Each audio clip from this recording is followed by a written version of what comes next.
Hey YouTube, I just wrote a post about my next 3 films and my making movies, and I wanted to say it because it's really exciting and I wanted to talk about it. I didn't talk about where the money's coming from, but I have the company called The Blacklist in a Pinch. It's the professional grading service for screenplays, and it hosts them for industry people to look for screenplays to potentially buy something. And they gave me fraudulent grades because I'm the best in the world. I don't do the mistakes and the grading like I'm the worst in the world. If you're gonna make a mistake on a screenplay, you're gonna be coming from a perspective where you think you have thoughts and emotions and feelings and backstories, or you can have a mistake where you're directing the actors, you're telling the director how to do his job, and you're even telling the set designer how to do their job. You're not supposed to do other people's jobs in the screenwriting. It's just supposed to be the human or the emotional connection to what's happening, an emotional story of just showing what's happening and not telling what people think and feel. It's through how people, how the characters behave and interact. And I do it right. I don't do it wrong. And I don't have structural problems because I write my screenplays very congruently. I don't forget things I have in there. I don't add things without saying, or I don't just I don't confuse my audience. And they're not sloppy either. They're very edited. So just that alone, that's, I don't do any mistakes, so it's impossible that I got a bad grade. And I'm gonna accept the settlement, or I'm gonna file a lawsuit for $28 million if they cost me another film season. And I'm gonna have, because I write fiction too. I'm gonna be traditionally published. I write really good fiction, and I have all that on my page. Everything, my films, my screenwriting. Look at my work portfolio. But that's not the post I was talking about. The post I got excited about. Okay, I thought I was gonna make 2 practice films, and then do Sign Print season, which is 2 films, and then do Haunted Park season, which is 3 films. Now I'm thinking about the first films. The first practice film is just to focus on working with a videographer. I can get one solid guy that can, or girl, guy, person that can do the camera work and send me a track, the video track of each day's work. It will only take about 8 days to film, 2 days to practice, 8 scenes to film, and 2 days to practice before that. And the budgets are $10K for all 3 of these. The budgets would be $10K. And the first one is about either Keith or Cory just getting out of jail. And it's gonna be like you spend time with your friend when you got out of jail, and it's like a buddy comedy between some friends that celebrating him getting out of jail. And we take him around and feed him and drink beers. And we play Magic the Gathering. I'm gonna teach them how to play Magic the Gathering in the movie. There's a scene where this is the scene lineup. Scene 1. Me and one of them goes out and picks the other one up from jail in an Uber. We meet them outside, and then we come back to the market, the area that we're in the Uber, and we go to Weis. That's the day. That's one day of filming, and then Weis. You can film them in any order, or the order that's most convenient for like the easiest to the hardest one to film in terms of what everyone has to be aware of, in terms of how well they do their job. There's going to be a scene with Weis, just drinking at Weis. Talking about my character is a filmmaker, is YoKo local. He is a filmmaker, and they are homeless. And it's different because I'm not supposed to have money in the movies. I know. And then the scene that we go back to the house, walk back to my house, and we go out back and we drink beer. We get a talk can to drink there, a talk can to take home, and then we go out to we have we talk in the house, and then we go out to the. It's going to be a lot of improv in this one because the focus is really working well with the videographer on the first one. Like the New Devils was improv, Schizophrenia was a lot of improv. There was no real script. the films I currently have, and they are good because I can really think on the spot about how we're doing things. Because I understand that what's good and what's not good, and how I'm doing it. Also, I overproduce footage. I get more footage, a lot more footage than we need. I cut it back to just the area of the conversation that we're using for the film. I know. And then we go to the game store. It's a hobby game store close by. I'm gonna ask them to team up and actually pay them and extras at the location. The extras at the location that are playing the games in there. We teach Keith and Cory how to play. I'm paying everyone that works for me gets $100 a day plus $25 for lunch.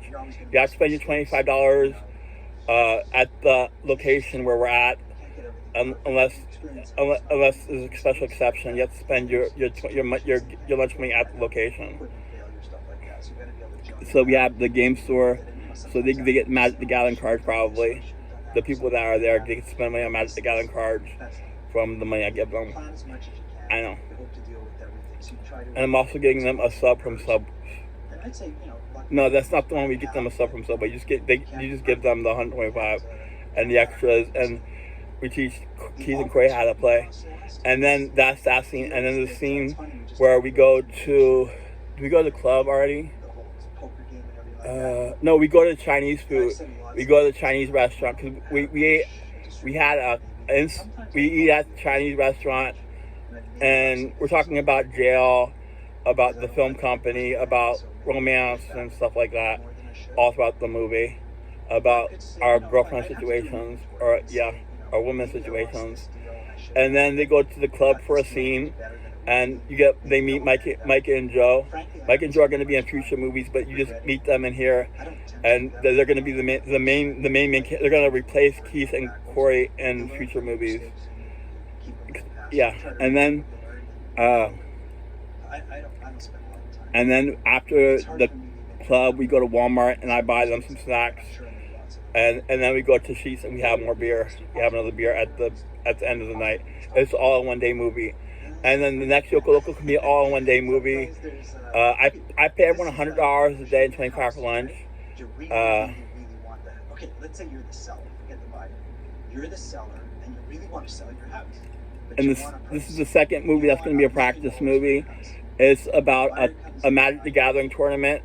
The locations are the game store, and then we leave the game store and go to the Jamaican restaurant. And then we go back to the game store, and we're talking about people to be in the film and recording. They're having a Magic the Gathering tournament, so we're there. This is the second movie. It's not it's not the same date time in our lives as the first movie. It's like I felt months later. And they go to the game. They go to the game store, and they go to eat lunch at the Jamaican restaurant or the Chinese restaurant, probably the Jamaican restaurant. Because if they could let me use it, they said before they can work with me, but I didn't have anything that was able to be done there in a meaningful way. And then we can go back to the game store, and then we ask people to be in the movie or to let us film them play the game for a YouTube video.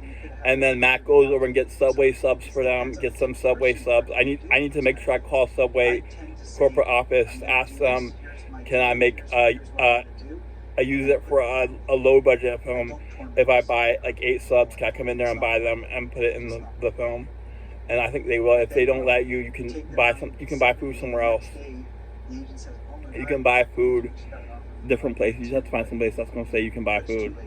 Like we can get Chinese or something else. I don't know. There's different places you can go.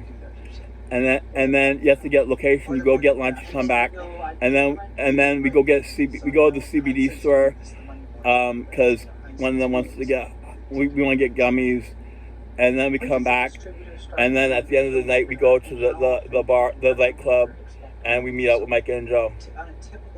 The third movie has to be about the nightclub, the Rip Rabbit. All these movies are going to be made with $10,000. We're just pretending we don't have money in the movie. I'm going to have 3 $10,000 budgets. Now, this is very important because, okay, after I make the $10,000 movies, I'm going to make a high concept film about time travel. Making a time travel movie. It's like YoKo where we're busting our butts to make a movie. And then we make a time travel movie. It's told like the film in this time in the time travel. It's a double feature. One's about making the movie in the movie, and the other one is the movie in the movie. And the movie about making the movie is like traditional film work, where it's like third person. But the time travel movie is told from first person, from different people's perspective, and how we do that is we pass it around the phone, or the characters use a phone to record the movie, and they make a movie about going back in time, and they record their journey on their cell phones, and they go back in time only 1 week, and they have to wait out the whole week to get back to the future. And there's a love story. There's a story about like how you can use this to make money, and other time travel jokes about not running into yourself, but having to go back to your house, and you're there, but you have to sneak into your house and get something to come out. Things like that. It's a time travel movie about going back 1 week, and the big finale is that I think we're convinced we're gonna win the lottery, because we gave someone a lottery number. He gave it to me before we went back in time, and I had it, and then I went back in time, and then I use it, but see, when I talked to the guy to get the numbers, it was after last week's. And in the thing, I bought the ticket for the next week. And then when we go back to the future, time travel becomes, the app stops working. The app is deactivated because it became illegal, and that there's a disclaimer on it about how it's illegal it's no longer legal to use it. So you can't do it again. You missed out on winning the lottery. High concept movie, comedies, double feature about making the movie and the movie. And then we do it again in Haunted Parks. It's about making the movie and the movie.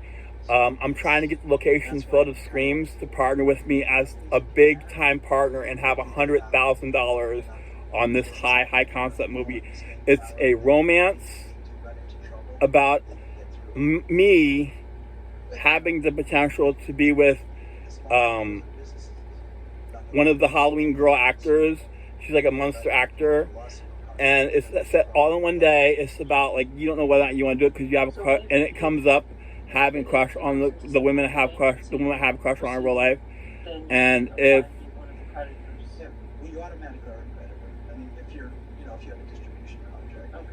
I'm really hoping they can at least partner with me to make the movie, because it would be perfect to have just a really powerful movie, because Matt likes that kind of girl, so he likes the kind of girls that would be actors in a Halloween club, and it's a romance.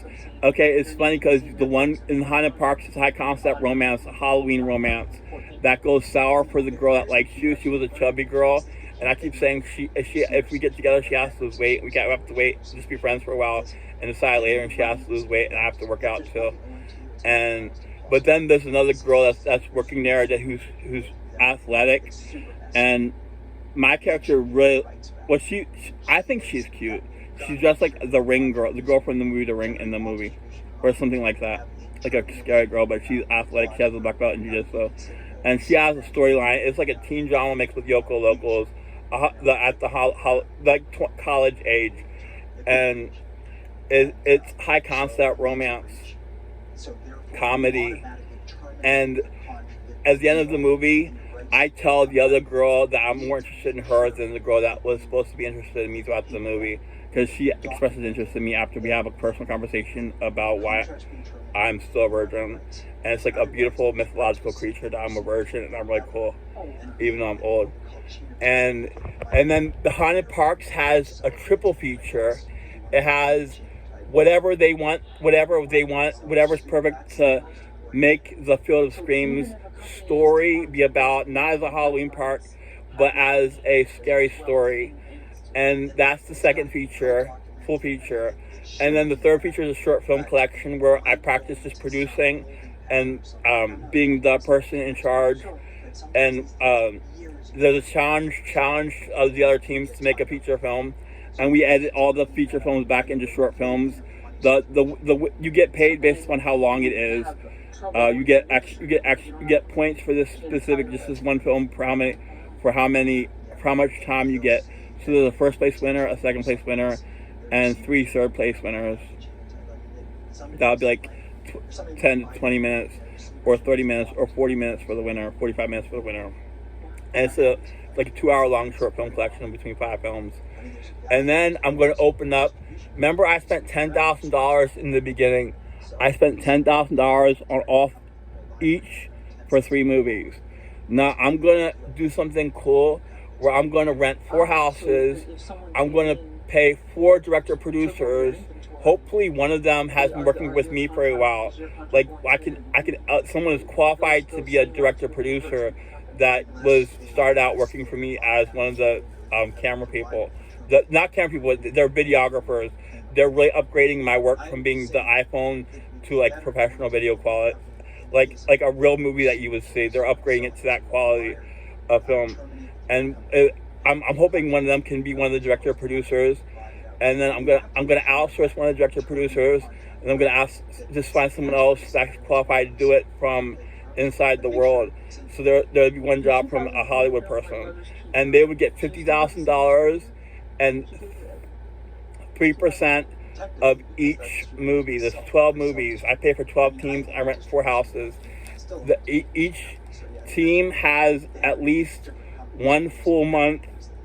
And it's 3 months, and after that, they can come back to do things that they need to do, and but they're not supposed to be asking for more money because they have to spend $100 per person per day.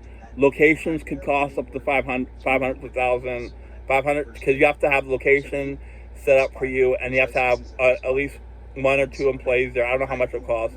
Probably around $500, $600, $700. For a location. Now, if we set that right, they might have to pay if they need help with the video quality, but they shouldn't have to, because all 3 people have to be able to do that, or able to do something with the videography, and they have to spend their money on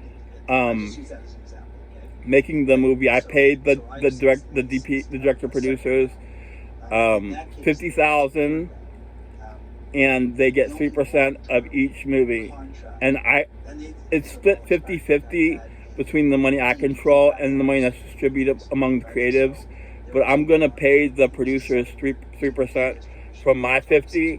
So in the end, my company would have like 40%, and then you have to say like 20 of it is in clerical and legal and things like the cost of having the office space. That just goes to that, and then there'll be 20% for like profits to reinvest. And they make their $10,000 movie with the resources and help that I provide. If their movie earns $1 million, by earn, I don't mean they make $1 million. I mean my company makes $1 million. So we don't pay for advertising. We don't pay for marketing. But we get the contracts. When we get a contract, we'll take less on our products to have the people that take the contract to market it. If they agree to market it, we'll take less money, and it's all bundled together. And I also have Harnett Parks, which is exploding, and I'm a big name. I'm going to be a name. Like you have a big name attached to a movie, it's going to be my name as all the jobs I do. And I'm also going to be traditionally published author. So I would have books coming out soon. I'm trying to have my books come out. I'm trying to have 4 books in 2029 and 4 books in 2030. That's my goal as an author. I know. And they're short books, so like 50,000 words, 60,000 words. So they're short. Like, so each book is like half the size of the big hardcovers that you get that are basically have been the standard for a long time. But the publishers are looking for smaller books. They want books between 60 and 80,000 now, especially for new authors. They don't want big books. That's what the YouTube advice channels are saying from how the market trends are going. So my books are, and I'm gonna be a famous screenwriter too. I'm gonna be the blacklist screenwriter, the blacklist guy that broke the blacklist and made it transparent so they can't screw people anymore. I don't know if they're screwing me because of how much money it is, or if they're screwing me out of some kind of insider, outsider. Like, being good is not what qualifies me to be a screenwriter. I have to be accepted by them, and they think they could be stubborn about how it doesn't matter how good I am, unless they accept me, I'm not allowed to do it, and I have to earn that through their approval over time, or some kind of bullshit like that. If they're just worried about the money, they have to authenticate you, and they can sell your screenplays. They can take an agenting fee. If they sell your screenplay, they can take an agenting fee. If you can say you don't want them to sell it, that means they can't buy it from that. That means they have to take it off of the marketplace. If it's on the marketplace, they can take an agenting fee, and that can pay for the work they take to verify you as an author and research the market for comps for your work. I know. I love you. And see how original it is or what it's worth. And they have to research your work. But it looks like it's just some kind of gatekeeping thing where it's jealousy and envy and pompous, like they think they're better than people because of who they know and not how good they are. And being good does not let you be better than them. That would be really upsetting if that's how they were. Oh my god.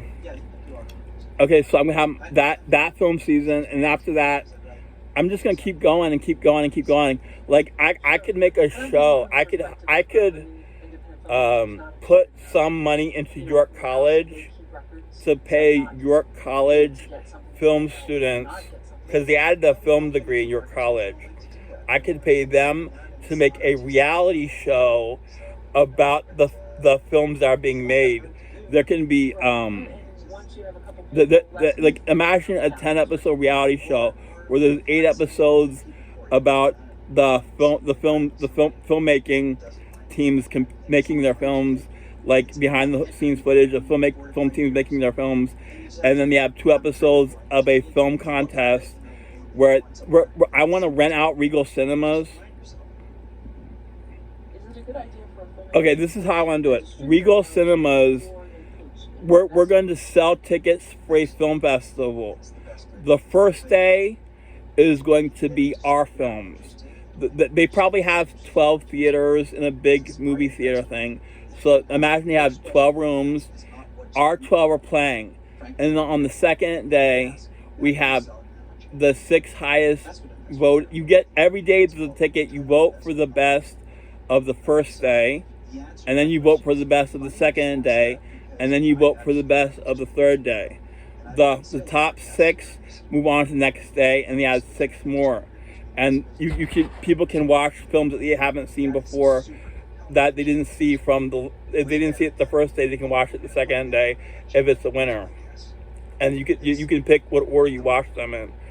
And then the third day is the 6 among the 6 that were voted on the second day, which is low budget that I don't own and low budget that I do own.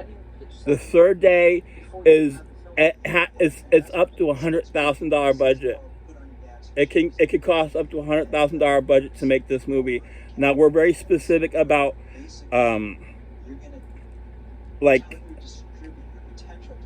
but it just to make the budget to make the movie.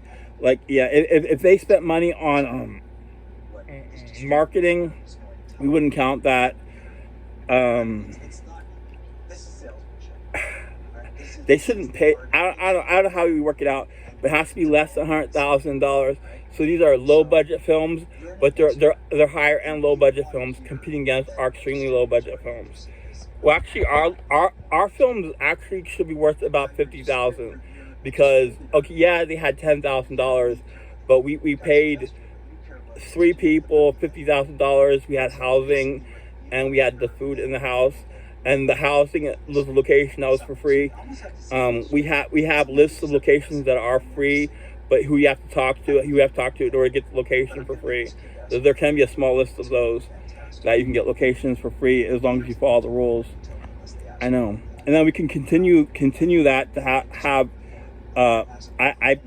I put money into having a list of films every year that I produced as the owner of the film studio. And I also go there, I also teach them the philosophy of how to do the work smart and how to wrap your mind around the project. Multiple jobs is very important. Like when you're making the movie, you don't have to pay yourself, and you can do multiple jobs, and that extremely cuts down the budget. Doing more jobs, like how to get everyone to be an actor, even if they don't want to be an actor at all, they can be an extra, and just like this is a thing about just seeing you somewhere in the background, and just you have that feeling of being in the movie, and you have to get multiple jobs. Everyone should be able to work with the editing. Like I want to make it common that people can request to have the tracks, and they can play with the tracks on their own. Once you have the tracks, okay, this is how I do it. The videographer films it one day, and one day at home, for one day at work at home, they make a track. They take all the footage from the day before, they organize it. They can have. It just has to all be there. The director. Well, I would request how I wanted it to be. How I want it to be cut. If someone does a job that I don't really like, I can just request them do an easier work, not harder work, but do easier work, just to have the track ready. And I would do more work moving everything around when I'm working on the track to make it how I want it when I get it. So you get another day to go through all the footage, cut out everything that's not usable, everything that can be used for any reason, for any direction you could go. If it can be used, you can keep it in the track, and then you could let your people have access to the track, so they can have it as a learning experience, just to play with it. And they can't post it. Well, there's going to be a way to share it with the people on the team and not post it publicly. Okay, I'm going to stop right now.